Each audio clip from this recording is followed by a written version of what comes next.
Thanks to Liquorland for sponsoring this episode of Willow Talk. Score more this summer with Liquorland, and of course, choose to drink wise. So day 4 is done at the SCG. Adam Peacock alongside Alyssa Healy, Brad Haddon. I think he's on a unicycle somewhere with his shred. Still going. Hads, he's going to be a lean human being by the end of this summer. And Australia, though, more importantly, Heels on the cusp of a 4-1 Ashes success after a long day of cricket at the SCG, but a successful one for Australia. Intriguing day, I'd call it. I don't think the Australian win is a certainty right now. England fought back beautifully. Once again, let themselves down at multiple points throughout the day, but Australia looking in the box seat at the moment. But I still think there's enough in this wicket to make things interesting. We're here thanks to Liquorland. Score more this summer with Liquorland. Choose to drink wise, of course. So the state of play is that England, for just the third time in 10 innings this summer, have got past 300. That's all thanks to Jacob Bethell. He's not out 142. He'll start again on day 5, looking to push out this lead that England have of 119. And Heels asked you just before we came on, how old were you in 1994? You made me feel very old by saying you were... I wasn't even born yet. You weren't even born? No, I was 4. Yeah, good on you. Yep. But I remember a test match here at the SCG in 1994 where Australia had 117 to win and fell short 111, finding de Villiers with 6 wickets for South Africa. So that haunts a lot of people in Australian cricket. However, 119 feels gettable at the moment, does it not? It does, and I think without the luxury of a frontline spinner for England, I think will make things more comfortable for Australia, and also probably the way that the England attack has gone about things this series. And no Ben Stokes. No Ben Stokes, also huge blow for them. I think it'll make things a little bit more comfortable for Australia. But in saying that, I mean, the wicket's just been a really good test wicket. Like, things have happened, things have been created.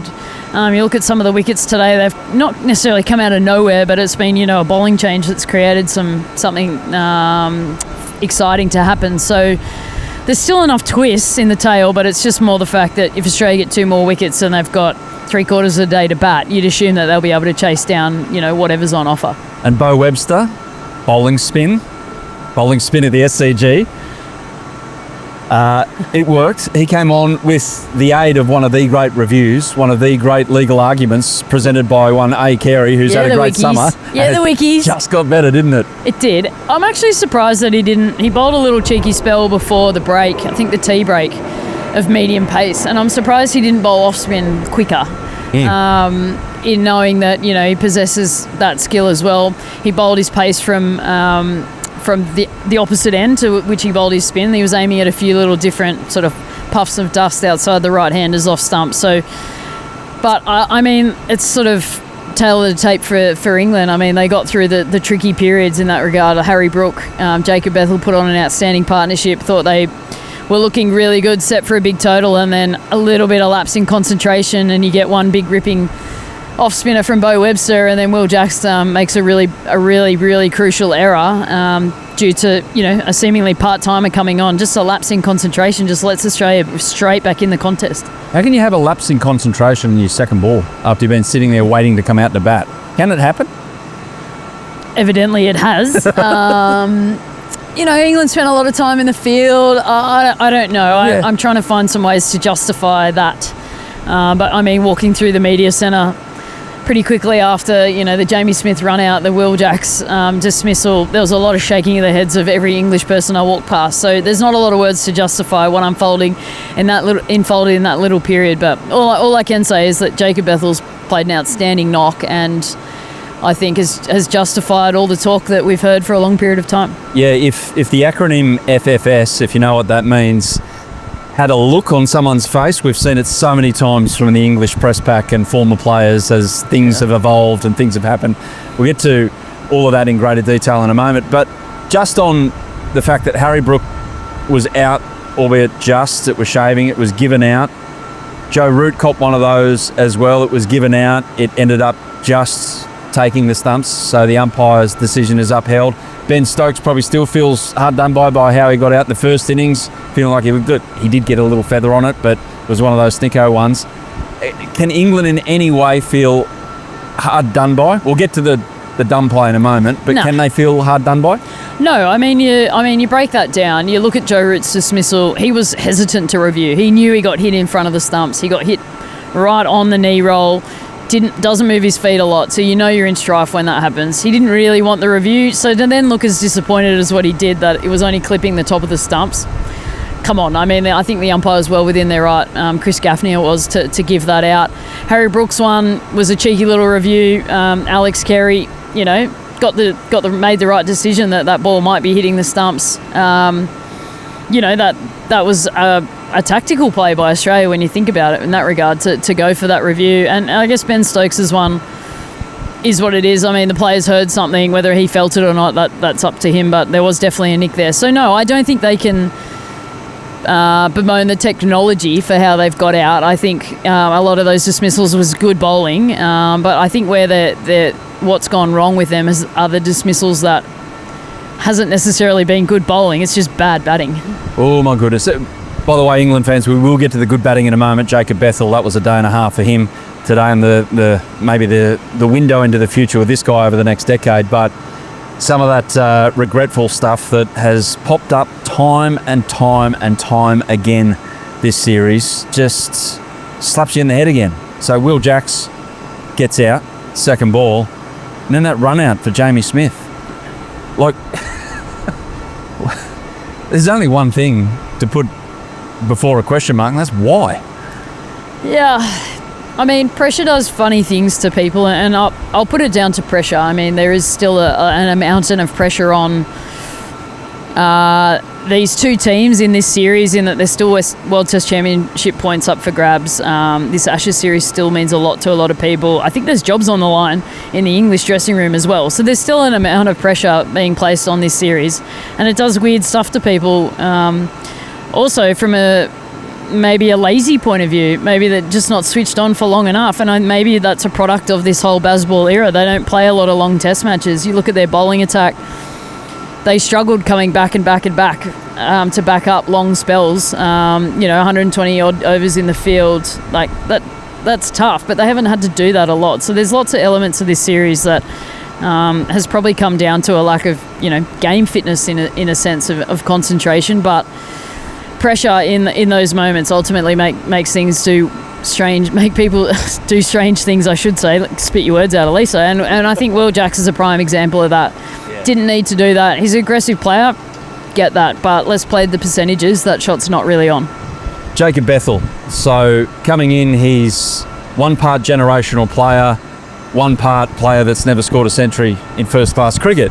And we're wondering, okay, well, what is he? Looked like a generational player today. Yeah, and he's probably just justified why they've been talking about him for so long. And I think from what I've been hearing, the IPL basically cost him the opportunity to play in England throughout the summer. RCB obviously wanted him. They saw him as a generational player and wanted him in the IPL, got a hold of him. And he remained over there instead of flying home to play for England, I guess, in the lead up to the home series. So yes. He didn't play in that series. Ollie Pope was given a go, did okay. So then leading into the Ashes series, Ollie Pope's there. But I mean, when you strip Pope of the vice captaincy, give it to Harry Brook, I think there was all points leading towards Jacob Bethell was probably going to come in at some point. And the way that he played today, I think there was a few people saying, why wasn't he there from the get-go? Well, I was going to ask that question about, so Jacob Bethell, Josh Tongue. Yeah. Tongue gets Steve Smith after he scored a ton of runs with an absolute beauty. Like Steve Smith had no option but to try and play at that, and gets a little feather and he's out. So if they're there playing 5 tests this summer, are England in the position of clinging on to dear life to a 3-1, if not 4-1 series scoreline? Maybe. I mean, hindsight's a wonderful thing. I think the Jacob Bethell discussion, maybe.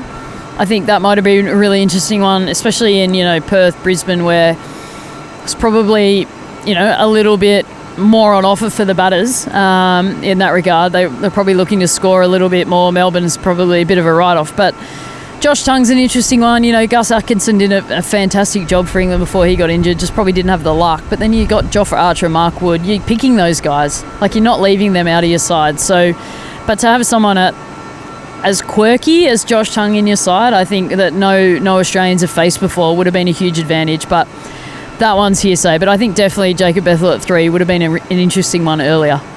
We mentioned those dumb dismissals before, or those that are being labelled dumb worldwide at the moment in the cricketing world, about Will Jacks and also the run out of Jamie Smith. But once again, it illustrates when Australia are presented with an opportunity for a big moment, they take that big moment. An excellent catch to Cameron Green. I think we're all happy for him because he hasn't had the greatest of test matches so far, greatest of summers. Takes a really important catch, not an easy one looking into the sun. And the run out affected by Jake Weatherall as well. On his toes, late in the day, it's stinking hot. It's like it was first over of the day and he was keen as to affect the game. Well, just the presence of mind as well. And I mean, we speak about it a lot, how flat the English team have been in and around their fielding innings. The wicketkeeper doesn't present a whole heap of energy for their side. That's fine.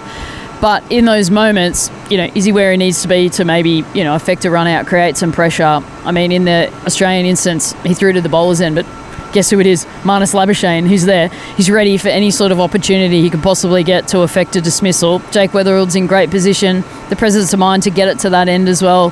The Aussies are just switched on a little bit more and probably more clutch in the moments throughout the series, and we've been speaking about it the whole time. Every time there's some sort of ascendancy for England, they open the door somehow, and it's just a momentary lapse from them. But the Aussies are good enough to capitalise on that, which has probably been, the difference in the series.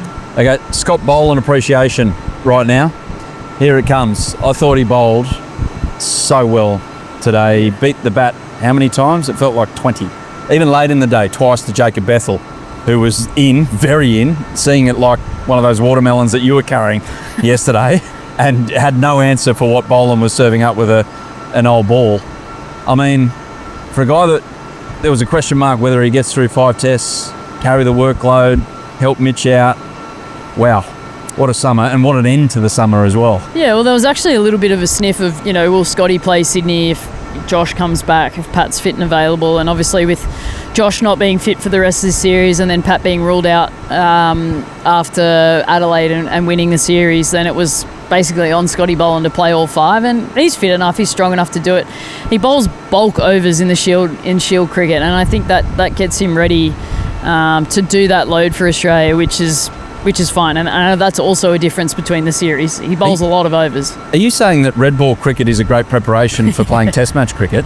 Is that what you're alluding to? I am alluding, and I'm not even alluding to it. I think you've just said it, and I agree. But yeah, I mean, he's been outstanding, and he's ever reliable. I think I overheard Pat say at one point that Scotty Boland's one of those guys you have in the team. You can just give him the ball at one end and not have to worry about him. You just forget he exists because he's just going to churn out the same stuff over and over again at one end, and you don't even have to stress about it. And on a wicket that was offering enough, funnily enough, was going up more than down, and that probably even gives him the ability to showcase his skills even more. But yeah, he was just unflappable today, as he has been all series, and I think the whole Australian pace attack should be really proud of how they've gone about things this series. And the spinners have, funnily enough, cashed in at the back end of the day, but the Aussie pace attack have been unbelievable. They have, like Scott Boland, so consistent. Mitch, every spell, he's hit easily over 140. I mean, you compare that to the pace figurehead for England, and he copped at Jofra Archer when he was in the country for not backing up his spells, but every time Mitch comes in for a spell, and Michael Nisa, who doesn't have the airspeed of the other two, but again on this wicket, which, there's some sharp stuff coming off the deck on day 4, he's providing questions for the batters. So, there's no rest. That's the problem for England. There isn't, and it just shows our depth, and that we spoke about our depth leading into the summer about if Pat's not available, if Josh isn't available here, what are we going to do? And it's proven that Shield cricket works, and trusting the guys that have done the work behind the scenes and got rewards and bowled long overs, long spells, long sessions. They've been outstanding. Absolutely. One little footnote before we go to a break here on Willow Talk and come back with the Secret Cricket Club questions. There's some good ones today. Steve Smith, I don't know if you noticed this, late in the day when the field was spread to Jacob Bethell, he went out and put himself on the boundary in front of, drum roll please, the Barmy Army, who were reminding him, yes, he did cry on the telly, and he had a little bit of an interaction with him, but I guess it comes from a position of strength in that you're driving the game and you're 3-1 up in the series. But fair play Steve Smith to put himself. He could have chucked someone else out there, but he thought, no, I'll go out there in the afternoon sun. Good on him. I mean, he's playing at his home ground as well. This is my territory. He's probably just letting the Barmy Army know, this is my turf. I've got this. I own you. You're here because of me. And so he should. He's earned the right to be able to do that. I love the little Watusi to the Barmy Army when he got his 100 yesterday. That was beautiful. He was so calm, collected to everybody else, and then whooshka. You know exactly what that meant to the Barmy Army. So I love that byplay, and I love the Barmy Army too. I mean, they cop it, but they give it to everybody, but they cop it too, and they sit there and they get as burnt as anybody in history, but they're out there cheering their team on every day, and I think that's cool. It is cool. Break on Willow Talk, drinks break, back in a moment. Thanks to Liquorland with the Secret Cricket Club questions and a look ahead to day 5. Mates coming over to watch the cricket and you forgot the drinks? Liquorland will bring the drinks with free express delivery on orders over $99, and it will be there in under 60 minutes. Whether it's a backyard barbie, a picnic in the park, or just everyone round at yours to watch the cricket, Liquorland's got you covered this summer. Liquorland, official gold partner of Cricket Australia. 18s plus only, T's and C's apply. Express delivery not available in South Australia or the Northern Territory. Delivery fees may apply. Choose to drink wise. Back at the SCG with Willow Talk. Secret Cricket Club questions in a moment. Thanks to Andrew from Kingsgrove Cricket Club. Kingsgrove, a famous cricketing suburb in Sydney because it was the home to one of the great cricket stores. Probably still is, isn't it? Yeah, it's still there. Still there, sorry. Mark Waugh used to work there, didn't he? And I dare say a lot of cricketers have come through there and pick up a few wages. I dare say Mark Waugh didn't work there very long, but yeah, he probably did at some point. Hope his work there was better than the Dan Murphys, but no, thank you. And comfortable hat, actually. Comfortable hat. So shout out to Kingsgrove Cricket Club on Willow Talk. Quick one, Heels. I noticed you made it to news.com.au, which is not always a good thing. You fumed at Kerry O'Keeffe's insinuation that Mitch Starc wasn't going to be man of the series. Are you talking? Are you good now with Skull? Or? How dare he even suggest such a thing? Funnily enough, actually, a little side story to that is this morning in hair and makeup, just in case you don't know that I have my makeup done in the morning, as opposed to every other Willow Talk episode. This morning, Kerry walked in. He's always like the third one in. It's me, Isha, and then Kerry comes in. And I said, morning, Kerry, how are you? And I said, look, I'm really sorry. I think I might leave you alone today. I feel like I've been picking on you a little bit because he goes home about 3:30 every day. He said, nah, I love it, hilarious, but truce, we won't pick on one another. Yeah. Anyway, shots fired, first thing in our first stint. So it was all guns blazing the rest of the day. We just laid shit on one another the rest of the day. And I genuinely believe that he thinks that Travis Head is going to be player of the series, but I did my wifely duties and let him know that I wasn't okay with that. Well done, news.com, for picking that up. That's big headline for today. Yep, and it got one of their 10 key words in the headline to draw you in. Fumes, I think was it. You're fuming about it. Yes. Just for those that don't know, I do happen to work in television every now and then, and there's a little bit of byplay that goes on behind the scenes, so calm down, I'm okay. Yeah. I actually think we were discussing whether or not Mitch has, got too many player of the series before, and he actually got joint player of the series last time in England with Chris Wokes, randomly.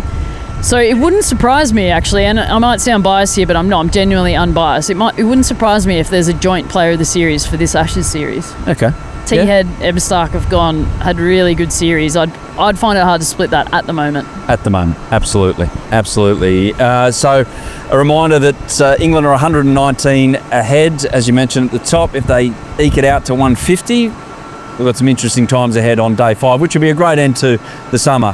Today was the 17th day of a scheduled 24 days so far of Ashes Test cricket this summer, so we want something big to finish with, and it really is down to Jacob Bethell and how he goes about it and how the Australian bowlers try to curtail him. You imagine there's a very spread field for him early on, and then just aim at our mate Potsy. I feel like if Matthew Potts can eke out a nice 20 or 30, he might just put a little smile to his face after this Test match, but they've also got to come out and take wickets if they want to win the game. So yeah, I think that tomorrow morning is going to be a fascinating one to watch. Do they open with Uzzy as the farewell, or no farewells in an Ashes Test match? We'll bat how we're advertised. Thanks. I wouldn't, and I'm not taking saying anything against Uzzy here, but I wouldn't. I'd leave Travis Head there, definitely. I mean, the discussion might be Weatherald, but you'd probably be hesitant to move him too. But Australia want to win this test match, so you're sending Travis Head out there to do what Travis Head does best when the heavy roller's been on the wicket for a while, and that's to pound the English bowlers. Yeah. If they're going to open the bowling with Carson and Potts again, you want Travis Head out there facing those deliveries. I mean, the discussion might be whether Uzzy comes up the order and gets a knock at 3 potentially to get him back out there, but I feel like I would say that's up to Usman, but that's also not up to Usman. That's probably up to the captain and the coaching staff to make that decision. But I'm pretty sure Uzzy would also be okay with just getting the win, getting over the line, and then celebrating with his mates and his family. You'd imagine if they're 2 down and it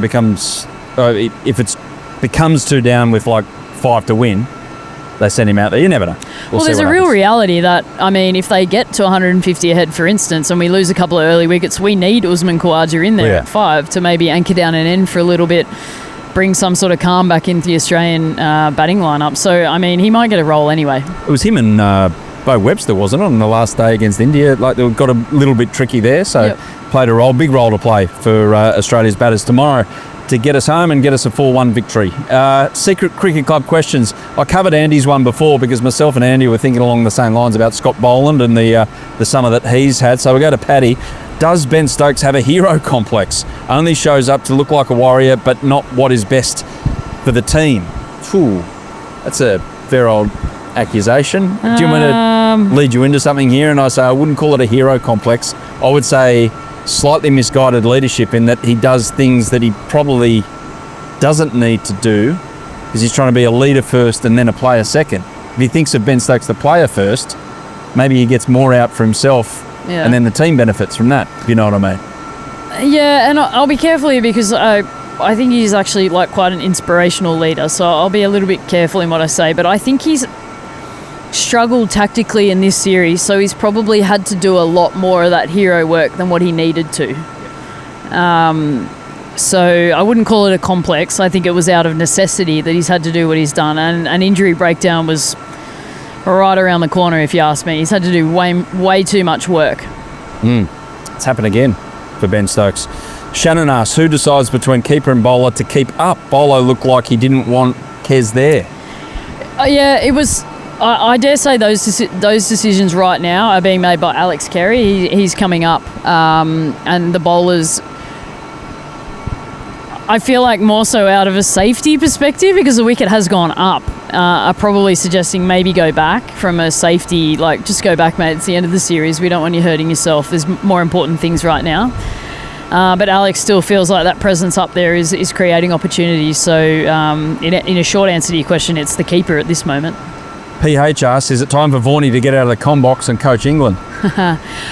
I will say maybe get ready for an article of some sort from Vaughanie after the Ashes series about everything. I think he's been writing down stuff. He's been keeping an eye on everything that's going on in every media box throughout this summer, and I think he probably writes a column every now and then for a paper over there, and I dare say it might be an interesting one post-Ashes series. Deep dive. I dare say that if he stepped out of the com box and the 13 podcasts that he does each day, he's going to take a pay cut to go in the England coaching job. But I had an interesting conversation with him yesterday in the media area. I asked him, because we were watching how England went about it, and I was watching Stokes, which I have a lot through the summer, captain, and it's a very individual look that he's got there as a captain. There's not a lot of consultation. I wonder how much, and we've read all about the fact that the support staff has been thinned out and it's him and Brendan McCullum. I asked Michael, well, when you were captain, were you taking advice on board outside? And he goes, absolutely, all the time. If it was a good idea, it was a good idea. I didn't care where it came from. Yeah. So I think it could be the crux of his article. I think, keep an eye out for something like that. But, I mean, you take it or leave it. There's a lot of, experts out there commentating on this series, a lot of English media out here, and they're all having their say in everything, but there's a lot of similarities in what they're talking about. And I think if this modern environment continue to push aside a lot of the opinions of ex-players that have had success around the world, it could get really explosive in England. So it's a delicate balance. But yeah, Vaughnie should be interesting to listen to after the series. Not sure Brendan McCullum's going to read it all. He'll be on the Gold Coast selling and buying horses at the Magic Millions horse sales. It's exactly where he's going. So anyway, Chris asks, should the team later in the year against Bangladesh, Australia this is, be used to blood younger players or let this team fill their boots? Oh, I think it'll be all up to giving confidence for the summer. I mean, I'm really looking forward to the summer in that we got, I think, 4 tests against New Zealand. Obviously, Bangladesh first up north. But India away. Yeah, and like January. Huge, like 18 months of test cricket for Australia. There's like 20-odd tests or something like that. So I don't think there's any point in blooding youngsters. I think there's a great opportunity for the players that are seeking form to go out there and do it. I think it's a great opportunity for that. The bowling side of it maybe could be a discussion point to get some different players in, but I dare say the main guys are going to want to stick their hand up and bear part. I'm so against national teams blooding players for development purposes. I mean, Sam Constas last summer was an extreme example because he was actually a necessity, because it was like, oh, well, what do we do now?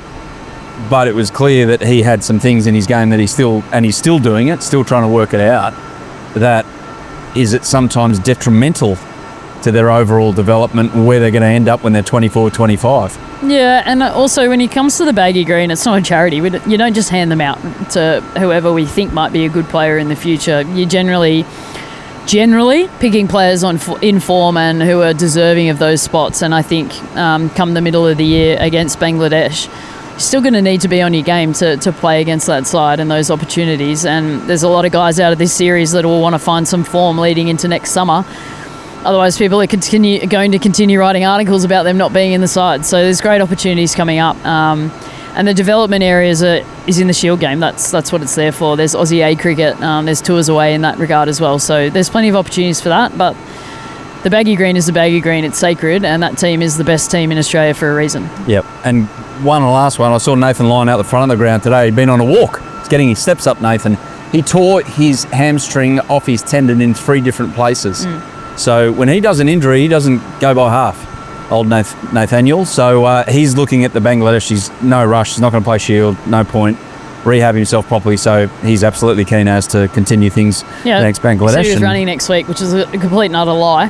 But it's a tough rehab. I mean, shocker. For someone of his age, he's not old. I'm not going to say, but someone is his age in sport, it's a tough rehab. So I hope he gets it right. Cheers, Heels. See you tomorrow. Thanks. Final day of the Ashes, definitely. Hads might even join us. Never know. Thanks to Liquorland. Choose to drink wise. Yeah, thanks for watching the Willow Talk podcast on YouTube. Don't forget to hit the subscribe button so you don't have to miss an episode wherever you are. And while you're at it, check out these videos up here. They're mostly good.